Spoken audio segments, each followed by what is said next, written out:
As we have learned in this course, the fear of the other, the fear of the not me, that stranger at the gate, has haunted the American and has led to a national character known as nativism. And since 9/11, the nativism expressed towards the immigrant in general, and the Mexican in specific, is now accompanied by a new hysteria, Islamophobia.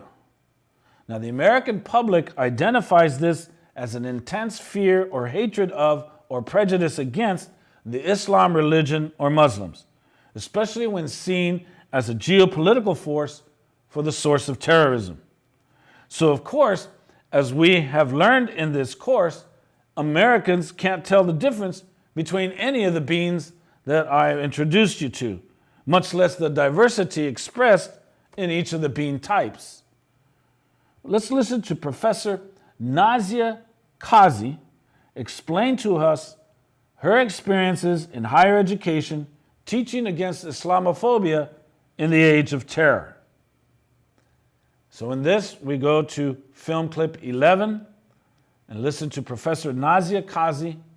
As an educator and someone who spends a lot of time in the university classroom, I get to see firsthand the ways in which a lot of our young people understand terror. You know, most of them have grown up in the so-called terror age, post 9/11.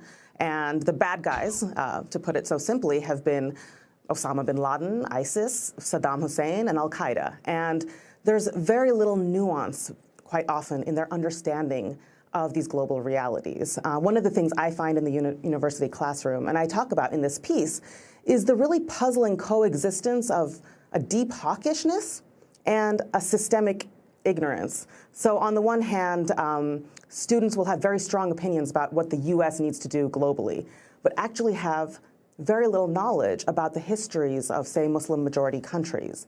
And I take very seriously the fact that these things coexist. I think that the war against terrorism, the US war on terror, would not have been possible without a deep public anti-intellectualism. In other words, there's kind of a systemic ignorance that the war on terror needs, it requires in order to operate. Many of my students have been fed these binaries about the free world and the unfree world, you know, peace-loving people and terrorists, and have accepted these binaries wholesale.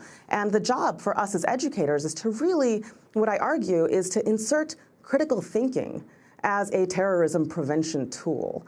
You know, a way of thinking past these simplistic binaries and thinking geopolitically, historically, and contextually, making connections between US racism domestically and imperialism abroad.